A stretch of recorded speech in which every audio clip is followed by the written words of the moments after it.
pada saat teman-teman menemukan saya di tahun 2008, teman-teman pasti akan bilang, "Wah, ini madesu nih orang nih," gitu ya. Good pada saat orang-orang memulai dari dampak sosial yang akan tercipta apa. Artinya apa? Business model itu penting banget karena membuat kita terhindar dari red ocean market atau market yang sudah terlalu berat lawannya. Saya bisa dapetin investor lain dengan angka lebih gede, tapi investor yang ini nggak akan bisa dapat saya lagi.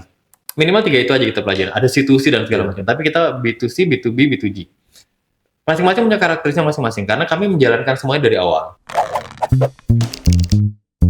Oke, Wirausaha Muda Gajah Mada, balik lagi di Wiragama Insight dan bintang tamu spesial kali ini adalah alumni UGM juga, Mas Andromeda Sindoro. Halo Mas. Halo, alhamdulillah. Kira ketemu lagi kita ya. Alhamdulillah ketemu lagi. Nah, ini udah ada Mas Andro di sini. Jadi Mas Andro ini adalah salah satu orang waktu saya masih mahasiswa. Itu tuh sering disebut-sebut namanya sama pembimbing. Semoga tidak dibesar-besarkan ya. Jadi Mas Andro itu kayak, oh ini nih ada contoh sukses pengusaha lulusan dari UGM, namanya Andromeda gitu. Dari peternakan Mas ya? Dari peternakan UGM, angkatan 2006 saya. 2006, ya. Oke. Nah terus gini Mas Andro, kan itu udah lama banget. Maksudnya bukan tua ya, maksudnya. Iya itulah bahasa aslinya itu. Jadi 2006 itu kan udah beberapa tahun yang lalu, kemudian Sweet Sunday ini dirintisnya itu tuh pas masih mahasiswa atau pas udah lulus Mas? Masih mahasiswa. Jadi dulu waktu kita pertama kali Sweet Sunday itu kan saya kan angkatan 2006. Kita mulai tahun 2008. Jadi waktu itu semester 4 kita. Dan pada saat itu kita jangan bayangkan mulainya gede ya. Kita baru mulainya itu cuma dari PKM. Kemudian kita cuma pinjem tempat aja. Nah, itulah kenapa kebetulan gitu ada wakil dekan 3 di Fakultas Peternakan UGM itu Pak Edi Suryanto. Ya betul. Yang beliau itu meminjamkan tempat ke kami sehingga kami bisa start. Jadi kan kita nggak perlu keluar untuk sewa tempat gitu ya. Itu pun kita awalnya membina peternak sapi perah. Jadi karena peternak sapi perah ini tuh kita kasihan mereka kerja kan 24 jam ya San. Jadi dari pagi ya mereka bangun jam 4 sholat subuh, mereka habis itu jam 5 merah, habis itu selesai jam 8. Mereka nanti masih ngarit lagi sampai sore merah lagi, malam istirahat. Lah kita bayangin 365 hari sepanjang tahun mereka kayak gitu, masa mereka mau nyokolin anaknya aja masih jual tanah, jual sapi kan aneh kan? Iya betul. Nah makanya dari proyek dosen ini kita waktu itu minta supaya mereka produksi dengan baik, kita beli dengan harga yang lebih baik. Nah tetapi namanya proyek dosen kan ada umurnya gitu ya. Betul. Nah pada saat sudah selesai, maka akhirnya kita lanjutkan dengan usaha kita sendiri, yaitu oke deh coba susunya kita beli dengan harga yang bagus, dengan kita buat jadi es krim. Nah itu sebenarnya cikal bakal, jadi awalnya bukan niatan mau jadi juragan es krim, cuma pengen nolongin peternak. Ya alhamdulillah berkat doanya mereka juga ya kita bisa sampai sekarang gitu. Keren. Tapi pas masih mahasiswa itu kan berarti itu awalnya program dari kampus kan Mas, bukan dorongan dari keinginan pribadi awalnya. Bukan sama sekali. Kita tuh sebenarnya kejeblos aja ini. Tapi kejeblos enak gitu ya. Jadi kan kalau misalkan kita ngomongin es krim itu kan salah satu yang sering diomongin sama orang-orang adalah kalau kamu pingin jualan yang disukai oleh semua orang, jualan es krim. Dan itu pepatah atau peribahasa yang sering banget diomongin tuh sama orang-orang. Nah, emang faktanya itu segampang itu Mas? Atau sebenarnya tuh sulit gitu? Oke, iya. Kata-katanya gini kan, kalau kamu pengen nyenengin semua orang, jualan aja es krim. Artinya tuh seakan-akan pepatah ini membuat agar ya lo kalau jualan es krim tuh nggak akan ada sedih-sedihnya, semuanya happy-happy gitu. Tetapi di dalam bisnis es krim itu tantangannya banyak ya. Artinya teman-teman yang memang mau punya value untuk menyenangin orang segala macam, es krim adalah pilihan yang tepat. Tetapi ingat, untuk membuat agar perusahaan es krim ini berjalan, itu harus dipikirkan yang namanya kita perlu namanya proses produksi yang baik. Kemudian proses distribusi yang baik, apalagi distribusinya harus dingin gitu ya. Betul. Kemudian kita bagaimana memilih bahan baku yang baik dan memastikan peternak kita memproduksi bahan baku yang baik. Belum lagi kita bicara mengenai bagaimana kita membuat brand positioning, karena lawannya udah banyak juga kan selama ini. Nah itulah yang sebenarnya banyak hal yang harus dipelajari. Jadi apapun bisnisnya sebenarnya kalau saya katakan itu akan happy apabila memang passionmu di situ gitu. Nah saya dulu berpikir namanya passion itu ya saya hobinya apa gitu ya. Ya sesimpel itu karena mahasiswa ya. Saya senang masak sama istri dulu teman ya, belum calon ya. Kita senang masak dan kita senang melihara ngerawat tanaman, ngerawat hewan. Ya udah cocok kan sapi kemudian. Tetapi sebenarnya kita baru menemukan namanya kok kayaknya kita jalanin hobi tapi kok tahun-tahun pertama belum untung dan segala macam gitu. Akhirnya tahun 2000, saya lupa berapa ya, kita mempelajari bahwa sebenarnya hobi dengan passion itu beda. Ya. Hobi adalah sesuatu yang kita suka lakukan dan kita mau melakukannya tanpa dibayar. Sukarela. Iya, sukarela, itu hobi. Tapi passion itu adalah sesuatu yang kita lakukan untuk kebahagiaan orang lain dan kita rela tidak dibayar untuk melakukannya. Itu passion. Oke, paham. Dan semua menurut pengertian kami, semua manusia di bumi ini lahir dengan passionnya masing-masing. Dimana passion itu kalau saya boleh patenkan gitu, bahwa sebenarnya kita sebelum lahir ke dunia ini kan kita udah janji nih sama Tuhan ya, bahwa betul. Tuhan, saya di dunia mau jadi pensejahtera peternak sapi perah misalnya gitu. Oke deh, kamu kulahirkan, nah gitu kan. Nah sebenarnya kita udah ada kontrak itu dulu. Nah maka teman-teman yang mau mulai bisnis itu sebenarnya cari dulu kontrakmu sama penciptamu tuh apa. Itulah passionmu, itu panggilan hidupmu. Ya, melakukan sesuatu untuk kebaikan orang lain, rela tidak dibayar untuk melakukannya. Nah itu passion. Nah kan passion ini mungkin ketika yang baru mulai gitu Mas. Kadang-kadang ada ada mungkin segi realistis sama idealis. Kadang-kadang passion itu terlalu idealis sampai akhirnya itu tidak realistis. Misalkan contoh pas secara hitung-hitungan sebenarnya ini nggak masuk nih, nggak profit nih. Kadang-kadang ya, misalkan di mahasiswa itu ada juga orang misalkan mulai bisnis, dia bikin proposal, ikut lomba bisnis plan lah. Kalau di mahasiswa kan trennya seperti itu. Terus nanti tuh ketika mereka itu membuat itu, biasanya tuh yang lebih diutamakan itu adalah dampak dari bisnisnya dulu atau dampak sosialnya dulu. Social impact-nya. Ya kan? Social impact-nya sejauh apa nih, berdampak apa gitu. Tanpa dia memperhatikan, kalau ini nggak ada cash flow-nya, ini dampak ini tuh nggak akan bisa terlaksana loh gitu. Atau kalau programnya selesai, ya bisnisnya juga selesai karena nggak ada cash flow gitu. Nah, Mas Andro gimana nih tengah-tengah antara realistis sama idealis, atau antara passion sama kapan sih passion itu harus dikedepankan? Dikedepankan gitu. Siap. Jadi betul banget ya. Kebetulan alhamdulillah beberapa kali saya juga diminta jadi mentor ya, untuk dampingin beberapa startup atau UKM gitu. Saya banyak menemukan banyak startup atau UKM yang mulai diawali ini memang idealisme tinggi. Iya, betul. Which is menurut saya itu penting. Iya. Karena idealisme itu berarti mereka mau memecahkan suatu masalah. Mereka pengen menjadi pribadi yang bermanfaat. Itu yang penting kan? Ya, betul. Dibandingkan bisnis yang sekarang mulainya aji mumpung doang. Let's say misalnya cuma ST 3.000, yang lain mulai. Tanpa memberikan dampak sosialnya apa. Good pada saat orang-orang memulai dari dampak sosial yang akan tercipta apa. Ya. Namun perlu dilengkapi betul tadi bahwa bisnis modelnya harus tepat. Ya, betul. Ya, kita harus bicara revenue stream-nya atau pendapatan dari mana. Kemudian customer segment-nya siapa. Channeling strateginya seperti apa. Nah, itu penting karena memang kalau orang menjalankan bisnis dalam, terutama itu biasa 6 bulan sampai setahun tuh belum dapat profit tuh. Nah, mereka harus segera melakukan strategi. Apakah mereka menjadi organisasi profit? Berarti mereka harus dapat untung dari jualan produknya mereka, let's say gitu ya. Atau mereka mau menjadi organisasi non-profit, let's say, sosial gitu ya. Tetap sosial juga membutuhkan pemasukan. Which is berarti revenue stream atau sumber pemasukan mereka itu adalah let's say dari donation ya, donasi, atau let's say ada project-project sosial yang dilakukan dengan CSR BUMN, let's say kayak gitu. Nah, bisnis model itu penting dilengkapi dengan idealisme. Jadilah satu bisnis yang memang kebermanfaatan menurut saya. Nah, jadi pada intinya dua-duanya tuh penting nih gitu kan. Harus berjalan. Passion itu bisa, mungkin bisnisnya itu akan sustain karena dia itu passion, tapi nggak bisa juga kalau sustain itu kalau misalkan si revenue streamnya nggak ada gitu kan. Betul. Harus dipikir. Sebenarnya nggak ada tapi nggak jelas pada saat awal. Iya. Itu juga kadang-kadang luput ya. Biasanya di pelatihan bisnis kan sering suruh bikin bisnis model kanvas tuh. Ya. Bisnis model kanvas atau apa. Tapi sebenarnya ketika mahasiswa itu nulis, itu dia juga ngawang-ngawang gitu. Maksudnya tuh tidak benar-benar menjiwai atau masuk ke dalam bisnis model kanvasnya itu. Jadi asal bisa dikatakan asal tulis gitu. Tadi Mas Andro kan berkali-kali menyinggung tentang bisnis model. Sepenting apa Mas bisnis model dalam sebuah bisnis gitu? Oke. Saya cerita bisnis saya aja. Biar simpel nih ya, biar jadi mal. Dulu orang melihat saya waktu 2008, mungkin sekarang teman-teman lihat saya usaha es krim ini keren gitu ya. Wah, Mas Andro keren gitu. Pada saat teman-teman menemukan saya di tahun 2008, teman-teman kan pasti kan bilang, wah ini madesu nih orang nih gitu. Karena ngapain mahasiswa mulai es krim, udah penanganannya susah gitu ya, lawannya banyak, pabrik-pabrik gede. Itulah penting bisnis model. Jadi pada saat dulu kan lawan kami ada banyak brand-brand besar ya, mungkin teman-teman temui di beberapa convenience store, supermarket, ya, segala macam. Orang kan berpikir bahwa, buat es krim lawan mereka berat banget. Memang ya, berat banget. Itulah gunanya kami punya bisnis model. Sweet Sunday tidak mengincar B2C, kami fokusnya adalah B2B. Ya, business to business, di mana kami mengincarnya bukan modern retail, tapi kami Horeca.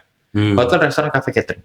Nah, di Horeca itu pemainnya di Indonesia hanya ada 3. Nah, teman-teman boleh cek kalau teman-teman datang ke kondangan gitu ya. Datangnya diundang maupun tidak diundang. Ya, di sana kan ada es krim emberan. Pemainnya di Indonesia hanya ada 3. Termasuk kami salah satunya. Nah, di antara 3 itu kami satu-satunya yang produknya 100% lokal. Gak 100% sih, kami 120% lokal. Artinya ditanya di mana petaninya, peternaknya, mereka punya sapi berapa, punya lahan stroberi berapa, kita punya datanya semuanya. Traceability kita bagus, itulah kenapa kita punya akar tuh kuat. Ya. Sehingga tadi yang membedakan kami dari yang lainnya, kami tidak jualan di modern retail, kami di B2B. Di B2B pun kami fokus kepada yang local value, dan kami menjadi punya unique value yang tidak dimiliki yang lain. Sekarang dampaknya alhamdulillah kami memiliki kesempatan lebih banyak, San. Jadi kayak masuk ke beberapa project yang memang mereka harus ada local impact-nya, let's say. TKDN kalau di pemerintah ya. Tapi kalau kita bicara kayak hotel-hotel bintang 5, itu mereka sudah ada keharusan aturan di internasionalnya, mereka harus serapan lokalnya berapa, social impact-nya berapa. Plus mereka harus ada impact report. Ya, betul. Impact report ini kalau mereka lakukan pembinaan ke peternakan ribetnya segala macam. Sudah dengan membeli es krim kita atau gelato kita atau butter kita, mereka sudah bisa kita ajukan, oke, Anda boleh nanti klaim bahwa Anda juga memberdayakan peternak kami. Apalagi kalau ada program-program, yaudah mereka bisa kasih ke kita. Oke, misalnya kita dengan hotel A gitu ya, bintang 5, pemberdayaan masyarakat peternak sapi perah di Cangkringan dan segala macam. Artinya value itu yang kami jual. Jadi kami jualan es krim itu sebenarnya kedoknya saja. Betul. Utamanya kami sebenarnya jualan social impact. Ya. Nah, gitu ya. Nah, dari Sweet Sunday kita bisa melihat bahwa bisnis yang sepele banget dan bahkan dianggap ribet sama orang, kan harus dingin, harus beku segala macam.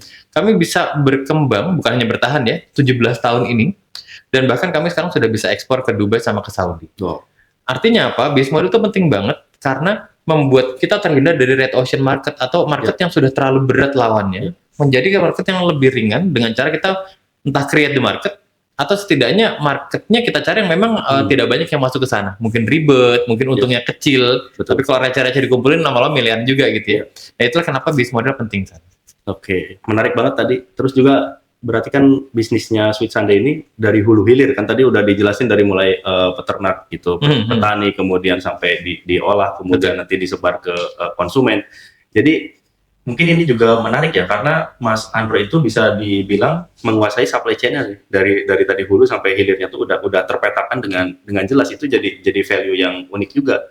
Padahal di Indonesia itu supply chain itu adalah salah satu yang lemah di UKM. Sehingga ketika UKM itu keserang kompetitor atau keserang barang impor, karena supply chain-nya nggak kuat, dia goyang gitu. Betul. Itu gimana Mas? Gimana sih bisa menciptakan supply chain serapih itu dengan tentunya mendukung lokal yang ya tadi 100% gitu ya? Ya. Nah, gimana tuh? Oke. Jadi dari pengalaman kita cukup beruntung kita memulai di hilir. Hilir itu artinya adalah kita sudah buat produk, ambil dari peternak, kita nolongin peternak, kita buat jadi es krim, susu, butter, gelato, yogurt gitu ya. Kemudian kita supply kepada market yaitu Horeca. Nah, karena kami sudah jadi di sininya, maka kami untuk membangun hulunya itu sudah tidak jadi masalah karena selama udah jelasnya ke sini. Nah, kadang-kadang itu gini, teman-teman ini banyak yang memulai dari hulunya, kemudian baru memulai hilirnya. Nah, hulu ini sesuatu yang saya katakan cukup pasti. Maksudnya pasti gini, kalau sapi kita kasih makan 2 kilo, maka akan menambahkan 1 kilo berat badan. Misalnya gitu ya. Kalau kita kasih makan 1 kilo, maka akan ada 500 mili susu dan segala macam. Itu hitungannya pasti. Tetapi di hilir, ini adalah hitungan untuk kalau kita jualan, itu kan customer kan harga oke, kualitas oke, tapi politiknya nggak oke, lo nggak masuk gitu ya. Nah, ini yang harus digarap sebenarnya, karena kita berhubungan dengan manusia itu sesuatu yang cukup rumit menurut saya. Nah, begitu udah ini, baru kita ke hulunya, supply chain-nya sudah pasti keserap. Jadi, kami cukup beruntung karena mulai dari hilir, San. Jadi buat teman-teman yang mulai dari satu tempat lah, nggak bilang hulunya, satu tempat. Misalnya mulai dari sapi perahnya, supply susunya langsung misalnya ke pabrik-pabrik gede, misalnya seperti Nestle, Frisian Flag ya, misalnya Sweet Sandy segala macam lah misalnya. Kan udah jelas nih serapannya. Maka mereka larilah ke hulunya, yaitu adalah mereka buat ladang pakannya. Atau mereka mulai buat untuk pakan konsentratnya. Karena kalau mereka larinya ke hilirnya, sebenarnya itu agak berat karena mereka melawan apa yang mereka supply selama ini. Oh iya, betul. Iya kan? Berarti mereka akan melawan pabrik-pabriknya. Sama kalau kita dari kandangnya nyuplai ke Sweet Sandy-nya, nah kita ngelawan apa yang kita supply sebelumnya. Betul. So, itulah strategi kita, sehingga kita dari itu mundur ke belakang. Kalau kita maju ke depan, itu lawannya sudah lebih dulu menguasai pasar. Makanya kita selalu lari ke hulu. Berarti dari peta tadi yang Mas Andro itu sampaikan, kita harus tahu celah-celahnya kan. Di mana nih? Mungkin tadi yang orang lihat itu, wah di sini kan pemainnya udah raksasa semua nih, udah naga-naga gitu kan. Sementara saya masih cacing misalkan, belum jadi naga nih. Gitu. Nah berarti kan kita harus melihat celah-celah. Pasti di dalam bisnis tersebut atau di dalam supply chain-nya itu ada bagian-bagian yang bisa kita lengkapi dan potensinya besar dan mungkin itu tidak bisa mereka lengkapi atau tidak bisa mereka optimalkan di bagian itu gitu. Jadinya kita yang masuk atau kita yang ngisi gitu kan. Benar. Jadi memang kita punya prinsip gini San. Yang namanya buatan manusia itu nggak mungkin sempurna. Pasti ada celah. Ya. Begitupun setiap perusahaan pasti punya bisnis modelnya masing-masing. Betul. Akan ada pasar yang nggak mereka incer, yang itu receh banget. Atau yang mungkin anggap saja kita sebutnya niche market, like kecil banget, tetapi kecil buat mereka, buat kita lumayan gitu ya. Ya rakyatan kita sebulan beli Alphard 1 gitu ya. Artinya itu tuh cukup sebenarnya. Nah, cuma kadang-kadang orang tuh ngelihatnya sesuatu yang sudah gede kayak misalnya, kalau jualan es krim tuh harusnya langsung masuk ke convenience store, langsung segala macam. Coba cek bahwa masih ada nikahan-nikahan yang belum tersuplai es krim.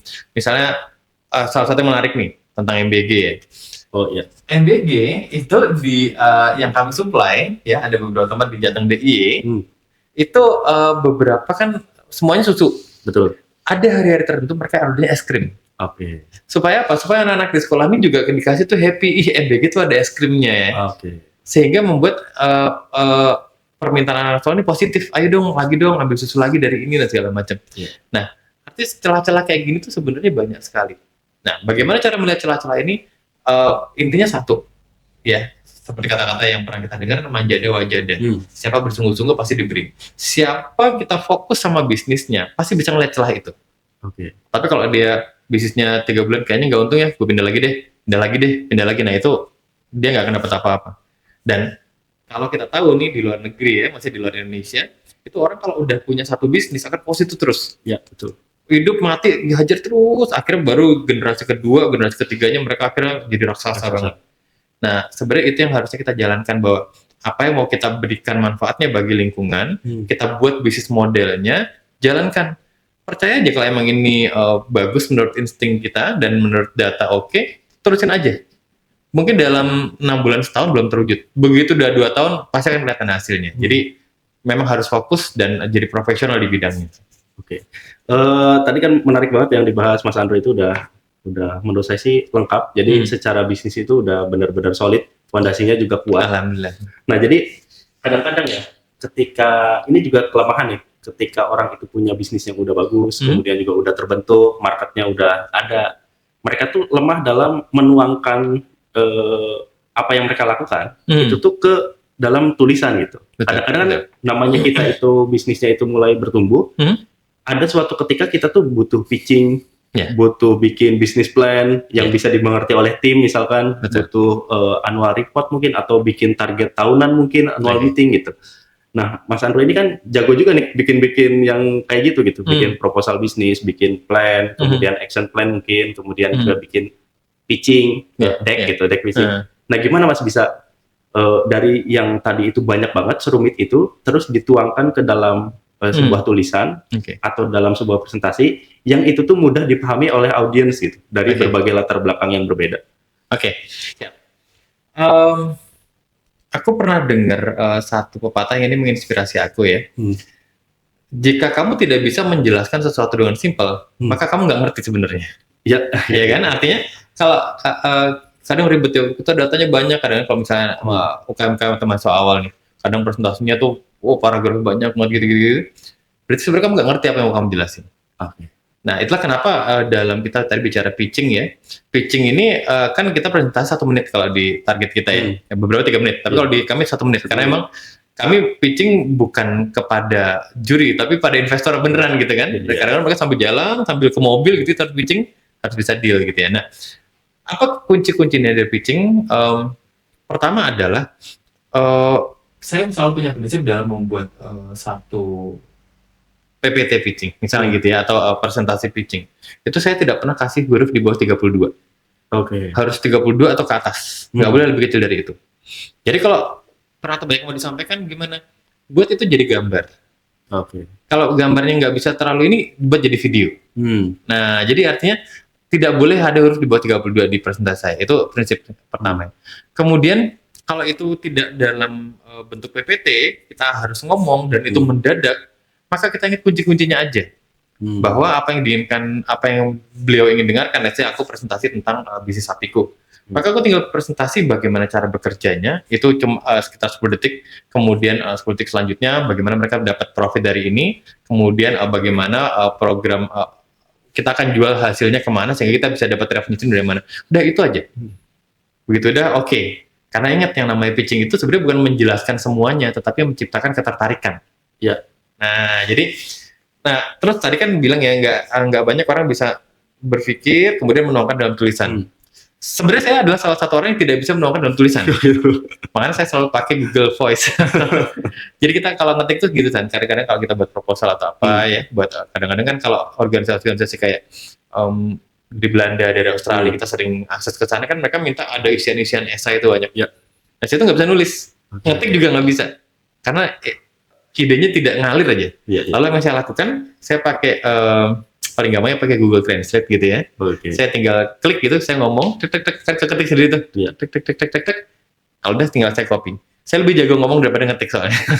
Nah, jadi emang teman-teman gunakan teknik yang teman-teman tuh nyaman dengannya.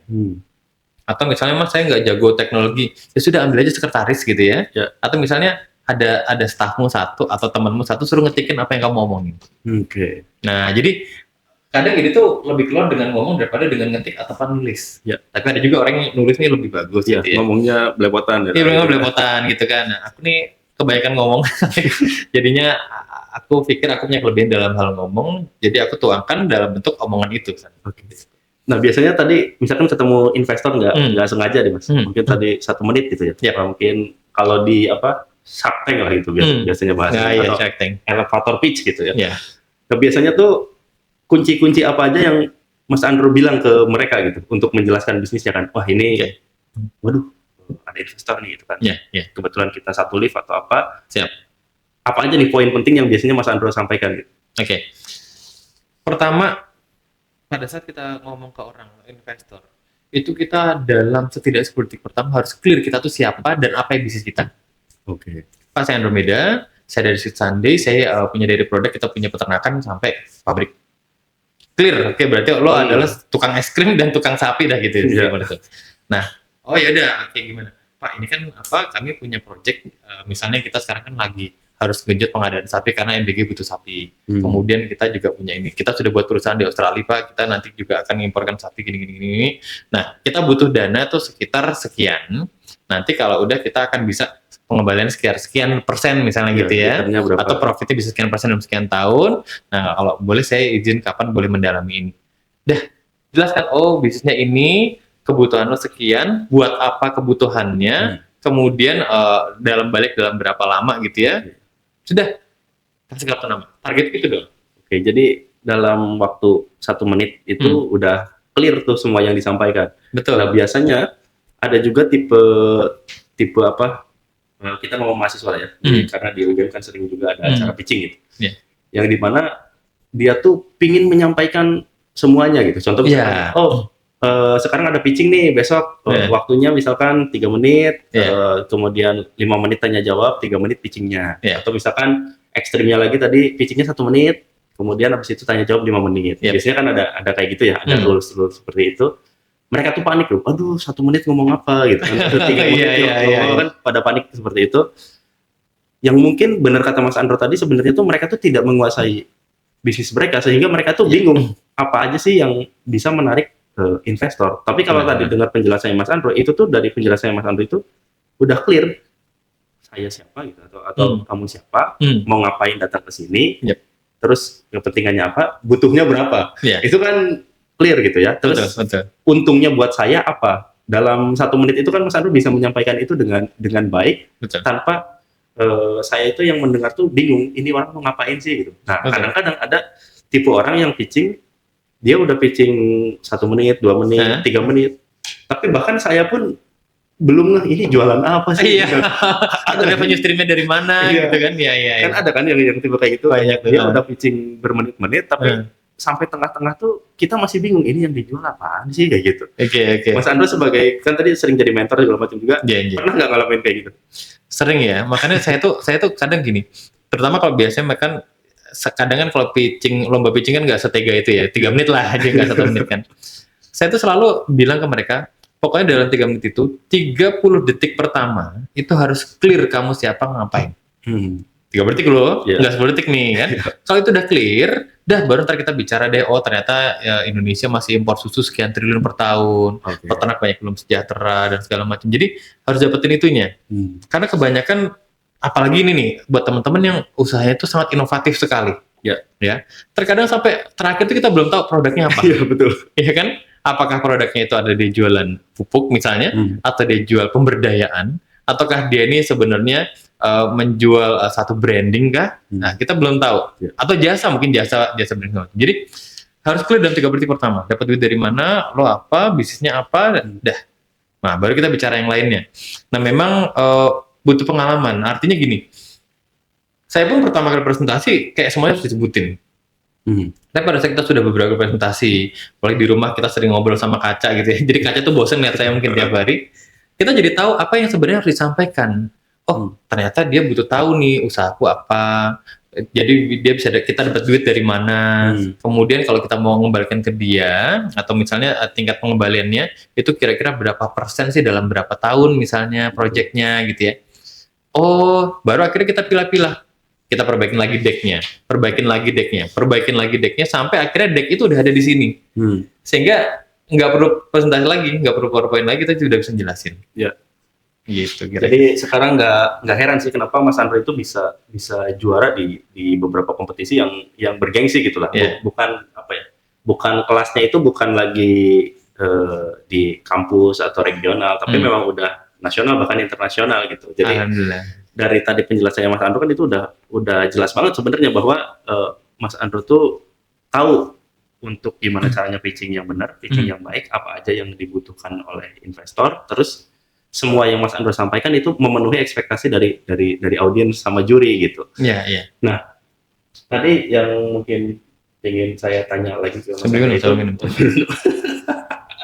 itu minum power nih. Oke. Nanya lagi ke Mas Andro itu tentang gimana sih ketika kita udah bisa bikin deck yang bagus nih. Terus kan misalkan kita simulasi hari pitching tiba gitu, hari presentasi tiba. Biasanya Mas Andro nyiapin apa aja tuh biar nanti pitchingnya lancar gitu? Oke. Pertama yang disiapin adalah mindset. Ya. Saya selalu siapin mindset gini. Kalau ikut lomba maupun presentasi ke investor gitu ya, mindset saya selalu gini, ya.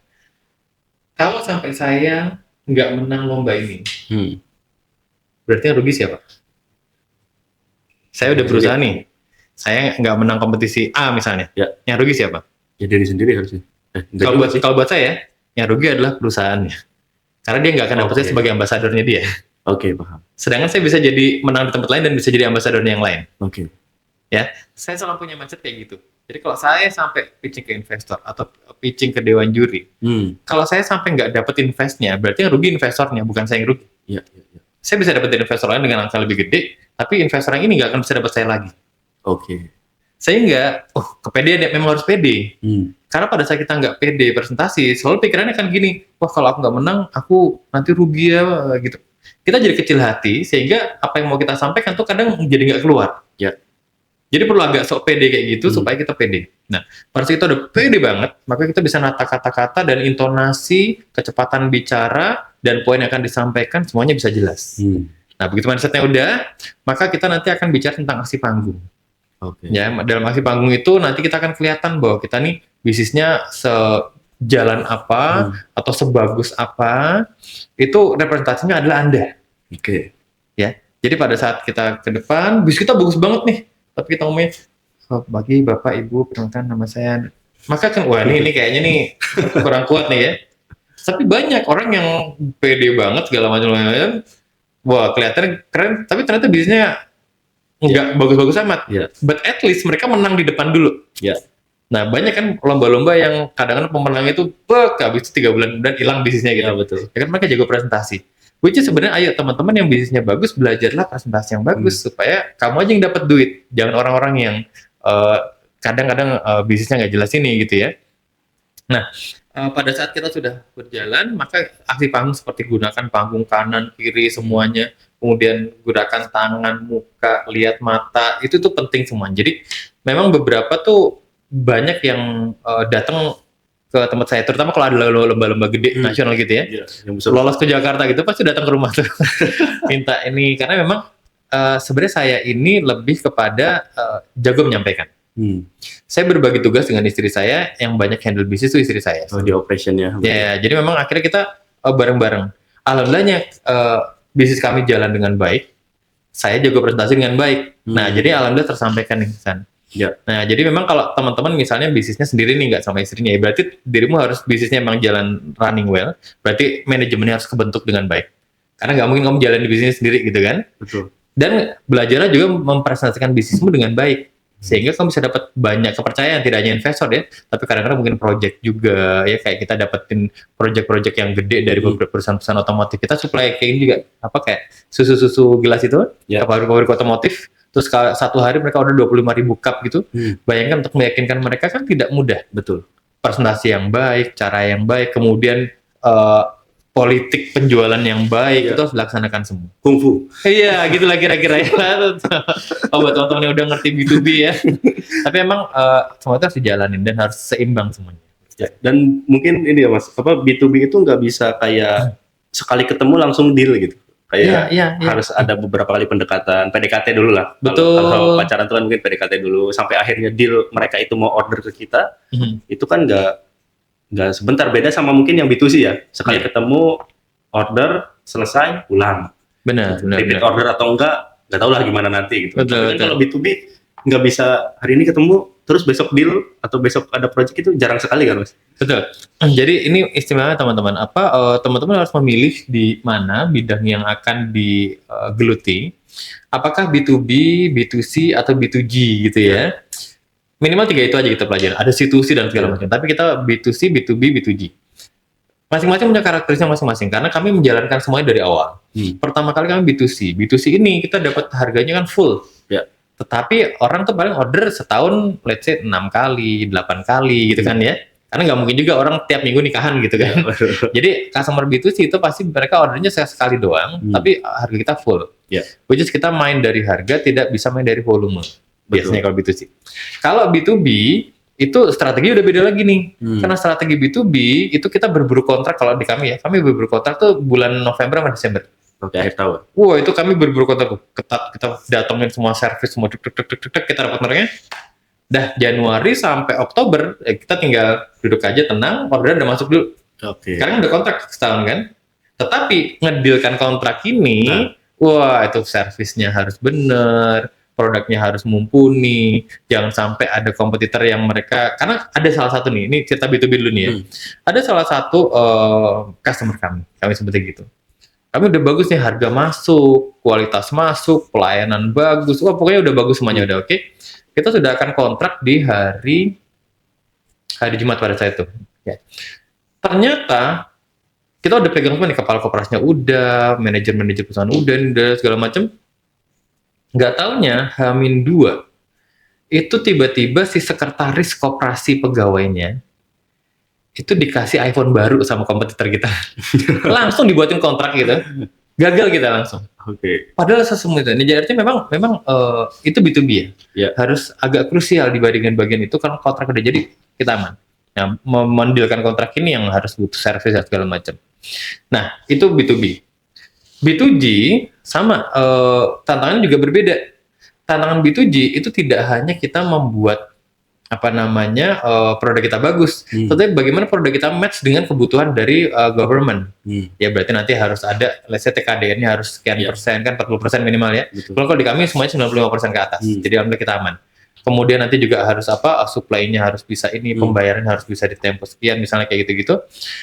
Nah itu harus masuk, dan kita bicara B2G, biasanya kalau di kami, itu kami biasanya ada pengadaan umum, which is kita tender. Tetapi kami sebenarnya prefer untuk mengincar PL atau penunjukan langsung. Oke. Dengan cara kita selalu mengincar yang di bawah 200 juta. Gitu kan? Yeah. Nah, tetapi kita biasanya kalau mengusul project itu tahun ini, dianggarkannya tahun depan, cairnya tahun depannya lagi. Betul. Berarti kan kita bicara 3 tahun nih. Cash flow tuh. Cash flow kan, nah, makanya kita dari situ marketingnya juga berbeda. Maka teman-teman tidak boleh yang dari awal mulai langsung semuanya mau digarap, tuh nggak boleh. Karena masing-masing punya karakteristik masing-masing dan juga punya kesulitannya masing-masing. Betul. Ya, mana yang akan diincer, ya, monggo. Kalau yang B2C berarti kan teman-teman harus TikToknya nari-nari apa segala macam gitu ya. Kalau B2B berarti teman harus menunjukkan profesionalitas. Kalau B2G berarti teman-teman harus menunjukkan sustainability. Kemudian sudah pernah garap proyek pemerintah mana misalnya supaya trusted gitu. Nah, jadi pilihlah tempat yang teman-teman nyaman untuk main di sana. Oke, mungkin soal ini juga biasanya kan karakteristik yang menonjol selain itu tuh pembayaran, Mas. Oke. Iya. Jadi kan kalau B2C mungkin pembayarannya kita langsung gitu ya. Dapat cash flow-nya tuh cepat lah. Ya muter revenue stream-nya tuh cepat gitu. Mungkin tadi B2B itu biasanya ada TOP-nya gitu ya. Oh, ada mungkin 3 bulan, 6 bulan atau seperti apa 1 bulan gitu. Kalau dari sama government mungkin ada lagi aturannya, mungkin mengikuti peraturan Menteri Keuangan atau apalah segala macam. Nah itu juga gimana Mas strategi mengelola timeline-nya nih untuk agar keuangan tuh nggak mandek atau kejar-kejaran antara penagihan sama produksi nih. Gitu. Siap. Pertama gini, mungkin saya harus cerita bahwa kebetulan kami di Sweet Sunday itu menggunakan semuanya syariah. Konsepnya. Ya artinya memang buat teman-teman yang mungkin masih belum full syariah, coba kami dulu sebelum syariah tuh kami mau dealing project tuh tiba-tiba nggak jadi. Sekarang begitu kami alhamdulillah ya menerapkan syariah semuanya, malah orderan datengin kami. Which is ini sesuatu mungkin yang jadi inspirasi buat teman-teman. Tapi kalau mau nyobain non syariah dulu monggo saja, jatuh dulu berapa kali gitu ya baru nyoba. Tapi ini hanya intermezzo saja, usulan yang dimana teman-teman bisa terapkan nanti. Kembali lagi kepada pembayaran. Ada beberapa hal yang bisa kita lakukan sebenarnya untuk membuat pembayaran ini bisa membuat cash flow kita tetap sehat. Pertama, kita bisa kasih harganya itu pada saat mereka tempo dengan mereka cash itu beda. Nah ini jadi pertimbangan buat mereka. Ya juga ya, daripada gue tempo, mending gue cashin aja kan bisa untung sekian gitu ya. Benar. Nah itu satu hal. Kemudian kedua, kalau memang ternyata semuanya harus tempo misalnya, maka ada sekarang banyak pihak yang mereka itu bisa namanya PO financing. Oh iya betul. Ya termasuk kami supply ke beberapa airlines yang penerbangan ke Dubai. Itu kami harus PO financing karena pembayaran mereka 3 bulan. Kita nggak kuat itu, nah kita PO financing. Jadi PO-nya turun dari mereka resmi, kan kredibilitasnya bagus nih. Betul. Kita tinggal taruh ke beberapa lembaga ini, entah itu perbankan, ada perorangan segala macam. Kita tinggal bicara berapa lama dibalikinnya dan berapa profit yang bisa kita share. Ya kalau kita bagi hasil kan kalau syariahnya. Udah ntar kalau udah mereka akan taruh itu, nanti kalau udah 3 bulan kita balikin modalnya, keuntungan kita bagi. Kayak gitu. Nanti kalau ada proyek baru lagi. Nah, cara kami menjalankan itu seperti itu. Kebetulan sekarang ini banyak orang yang sudah mempercayakan ke Sweet Sunday. Jadi alhamdulillah kalau kami dapat proyek gede, itu kami alhamdulillah nggak ada masalah karena beberapa orang siap mensupport. Mereka mensupport kalau udah nanti let's say dalam 2 bulan kita dibayar. 2 bulan kita balikin modalnya, keuntungan langsung kita bagi. Dan alhamdulillah ini beberapa terjadi sehingga mereka trust ke kita. Nah, bangun ini juga tidak sebentar. Ini cukup butuh waktu gitu ya. Kalau buat teman-teman yang belum punya akses mungkin ke orang-orang yang memiliki cukup pendanaan tadi, sekarang ini banyak sekali business matching diadakan oleh pemerintah ya. Oh iya betul. Dinas, kementerian tuh mereka nanti bisa teman-teman bisa akses dari venture capital misalnya, perbankan, kemudian nanti ada angel investor, ada mungkin crowdfunding misalnya gitu-gitu ya. Itu sebenarnya beberapa hal yang bisa dilakukan untuk at least buat portfolio dulu di awal. Ya kan, oh kalau ini amanah nih balikin, bisnisnya bener, nggak kabur gitu ya. Betul. Maka nanti pasti akan datang banyak. Nah itulah kenapa kita diajarin harus amanah, artinya harus memegang kepercayaan dari orang-orang. Betul, berarti kan tadi tuh track record tuh penting banget tuh. Kita harus membangun portofolio biar nanti tuh ketika kita itu menemukan partner-partner baru ke depan, itu tuh kita menjadi lebih mudah karena track recordnya itu bagus, portofolionya juga banyak gitu kan. Nah seringkali juga ini juga jadi kendala nih. Jadi apa ya, bahasa Jawanya mungkin aji mumpung gitu ya.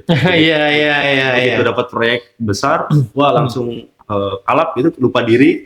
Kemudian habis itu justru itu yang membuat dia jatuh gitu, atau ya dia tadi misalkan ada metode banyak ya, mungkin ada angel investor, ada venture capital, peer-to-peer lending, crowdfunding dan segala macam. Itu sekarang lagi banyak juga. Tapi kalau kita lihat datanya ternyata yang macet juga banyak nih, gitu. Itu kan kayak apa ya? Wah, ternyata kredibilitas itu penting nih gitu. Dan Mas Andro itu ngebangun itu tuh dari tadi 2008, udah 17 tahun nih. Betul. Nah ini kan jangan lupa loh, Mas Andro itu sekarang di titik ini tahun 2026 itu tuh udah 17 tahun perjalanannya. Betul. Nah sementara sekarang itu di sosial media itu tuh dicekokinnya 1 tahun kaya Mas. Wah, cepet ya. Iya. Kan? Itu kan kayak apa ya? Sementara ketika saya itu ketemu dengan pengusaha-pengusaha, itu tuh nggak ada tuh yang kayak 1 tahun langsung 2 tahun. Ada sih, tapi tahun ketiga biasanya gulung tikar gitu atau bangkrut gitu. Nah itu gimana Mas melihat fenomena itu yang seolah-olah itu tuh jadi apa ya? Jadi ekspektasi yang terlalu tinggi atau jadi utopia aja, sebenarnya tuh dunia nyata tuh nggak seindah di sosmed kayak gitu loh gitu. Ya, jadi gini, kita punya prinsip gini. Kalau kamu mau belajar untuk bagaimana caranya biar bisa memikat wanita. Oh iya. Maka jangan belajar dari jomblo. Iya betul. Artinya kalau kita mau belajar sesuatu yang sukses, maka belajar dari orang yang benar-benar sudah sukses. Jangan belajar dari orang yang bahkan usahanya belum jelas, nggak pernah kelihatan misalnya. Kemudian akhirnya dia beberapa memang dia sering ngajar dan segala macam. Nah, bahayanya orang-orang ini adalah tahu teori, tetapi mereka tidak pernah tahu praktek dan perjuangan prakteknya. Ya. Maka apa yang harus dilakukan? Semua bisnis besar itu pasti lebih dari 10 tahun. Ada Mas yang setahun 2 tahun? Iya, ada ya. Kebetulan, tetapi kita lihat misalnya kayak Mark Zuckerberg, dia Facebooknya langsung gede gitu. Tapi ingat loh, sebelum itu dia udah beberapa kali gagal dengan aplikasi-aplikasi yang lain. Nah selalu yang ditampilkan di sosial media kan pada saat suksesnya. Gak pernah dilihat nih perjuangannya dulu, dia nggak mandi berapa hari gara-gara mengerjakan proyek ini segala macam, dimusuhin segala macam. Jadi tidak ada satupun bisnis besar tanpa air mata di awal. Semua itu pasti akan harus melalui hal-hal sulit ini dulu. Untuk itulah akhirnya fondasinya kuat. Ya, karena kalau misalnya fondasi nggak kuat, begitu gede, tiba-tiba bisa langsung jatuh. Hal ini juga yang menakutkan sebenarnya, Iksan. Untuk setiap bisnis itu, kenapa selalu dikatakan generasi ketiga itu generasi yang berbahaya? Menghancurkan. Betul, karena generasi pertama tuh yang memulai, fondasi kuat, dia berjuang, dia mungkin naik motor hujan-hujanan nganter es krim, which is saya gitu ya. Kemudian dan lainnya. Generasi kedua itu ikut berjuang dengan generasi pertama. Ya, anak saya yang pertama itu dari umur 3 tahun dia udah ikut jualan ke PRJ sama saya untuk es krim. Ya, artinya dia melakukan perjuangan ini. Nah, yang kita khawatirkan generasi ketiga nih, anaknya anak saya gitu ya. Dia udah nyaman semua insya Allah ya dan segala macam. Itulah kenapa perusahaan-perusahaan gede selalu untuk generasi ketiga itu pasti generasi ketiganya dibuang keluar perusahaan dulu. Suruh cari duit sendiri, suruh berjuang sendiri dulu. Kamu udah sudah bisa cari duit, udah bisa makan sendiri, baru balik ke perusahaan, kembangin perusahaan. Mereka tidak pernah menetapkan harus bangun perusahaan dari awal. Karena semuanya enak kan? Nah, selalu dibuat tidak nyaman dulu. Nah, ini jadi kalau buat teman-teman yang ngerasa bahwa kayaknya bisnis lagi sukses deh, setahun 2 tahun bisa menghasilkan dan gue langsung bisa beli segala macam. Kalau itu money laundering ya. Cuci-cuci. Ya, tapi kalau itu bukan money laundering, maka ayolah, bisnis yang sehat aja. Takes time, minimal kamu pertama bisa membentuk sistemnya. Tidak perlu gengsi untuk harus ngangkat-ngangkat gitu ya, misalnya harus hujan-hujan, nggak ada masalah. Biarkan kita ketawanya di terakhir gitu ya. Biasanya terutama orang-orang kita nih, ya, di sekitar kita nih kebanyakan tuh pasti ketahuan di awal. ngapain lu S1 kerjanya gini-gini ya, hujan-hujanan, kotor-kotoran segala macam. Biarkan aja. Sekian tahun nanti baru kita bisa bicara. Yang kita kerjakan sekian tahunnya ini, kita wariskan ke anak cucu kita dan segala macam.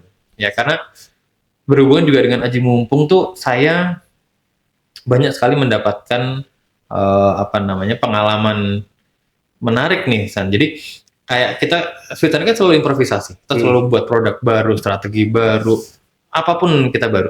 Kita selalu insya Allah jadi leading sector di bidangnya kita.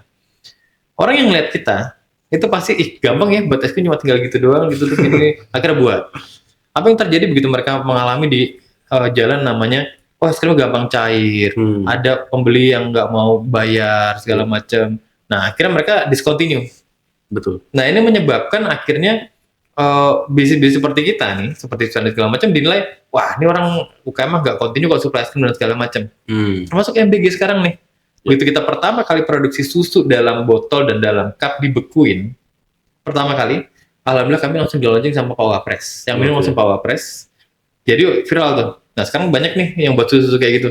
Nah beberapa ngaji mumpung baru buat kemarin. FOMO gitu ya. Akhirnya apa yang terjadi, banyak sekali sekarang yang supply MBG itu banyak yang susunya rusak, basi.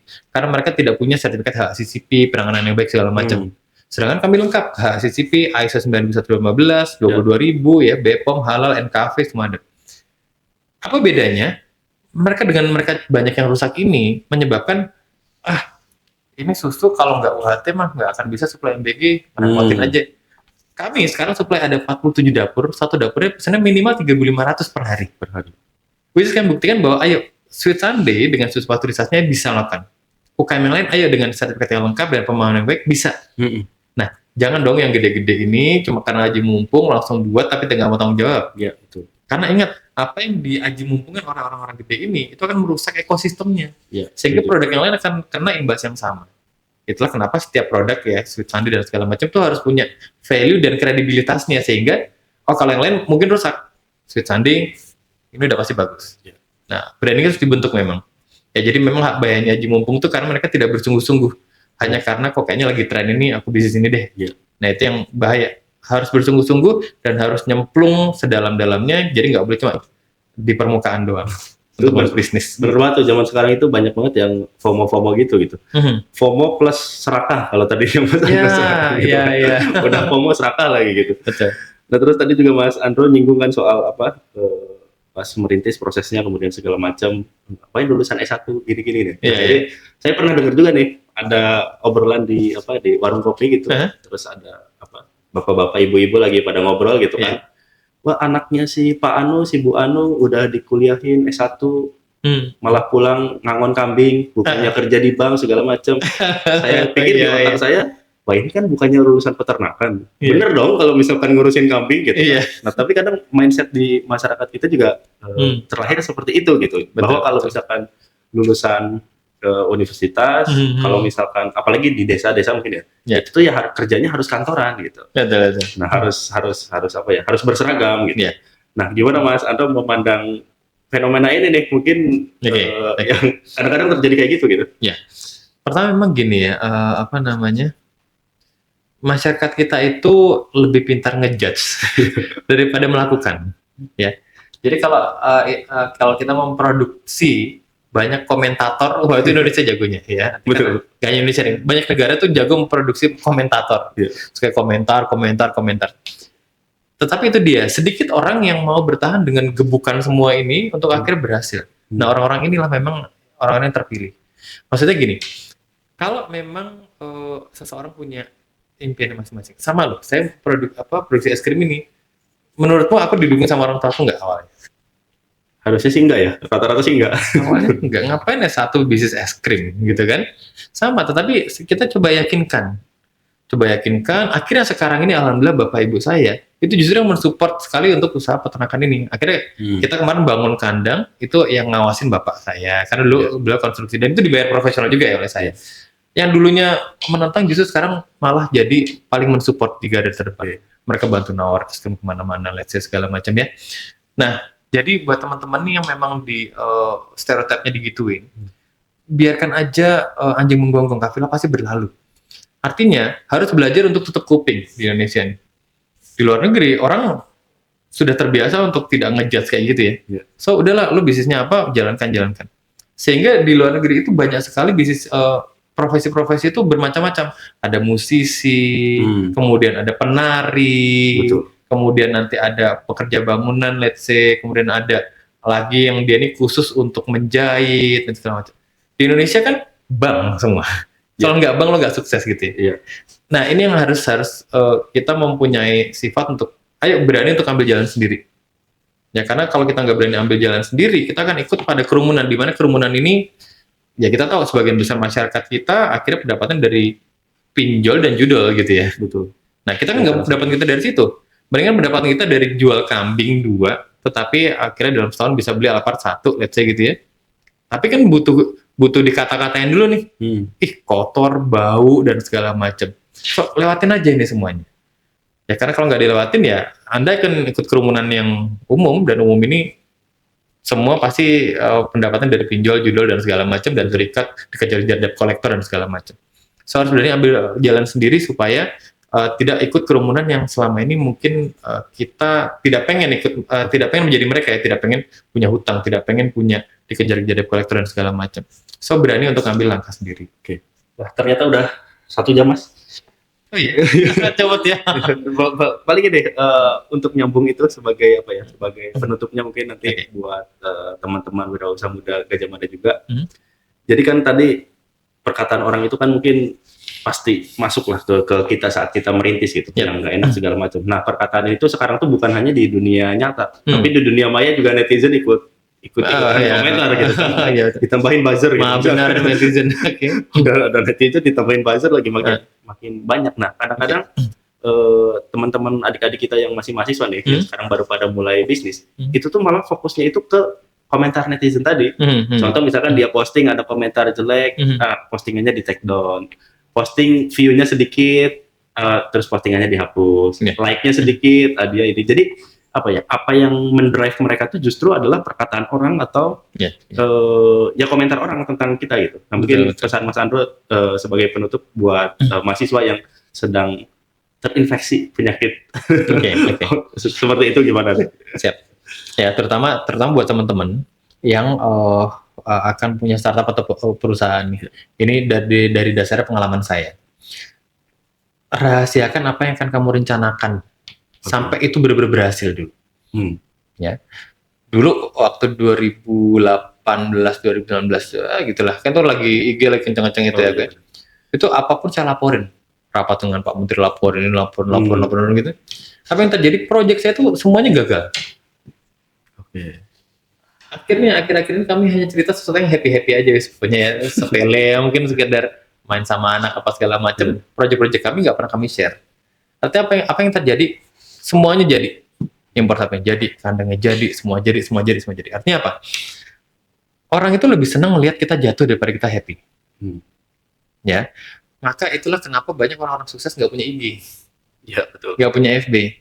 Tetapi buat orang-orang kayak kita gini, penting punya IG karena kita belum punya nama sebesar mereka. Betul. Maka postinglah di IG-mu apa yang perlu diposting saja. Dan rahasiakan rencana besarmu, karena banyak sekali orang yang tidak setuju bahwa rencana kan terlaksana. Ini pengalaman saya ya, karena memang banyak sekali kami ternyata digagalkan, kebijakannya dirubah. Oh ternyata anggarannya dijadikan berubah. Dan segala macam. Nah maka sekarang kami poin cerita yang happy aja, tiba-tiba jadi ini, happy tiba-tiba jadi ini, tiba-tiba pemasarannya ekspor ke sini, gitu. Jadi daripada kita alih-alih cerita-cerita dari awal, rahasiakan sampai benar-benar sudah kejadian, sudah sukses, baru kita cerita.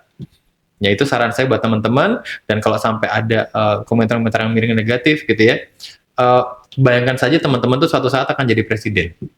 Itu akan jadi makanan sehari-hari, iya kan? Kalau kita pengen jadi orang gede, itu udah pasti makan sehari-hari akan seperti itu. Jadi kita tidak bisa mengharapkan ekspektasi semua orang baik terus ke kita. Tetapi kita tahu bahwa yang tidak suka sama kita tuh ada let's say 100 orang. Tetapi yang cinta sama kita dan mereka tidak ngomong via komen itu ada 10 juta orang. Ya, betul.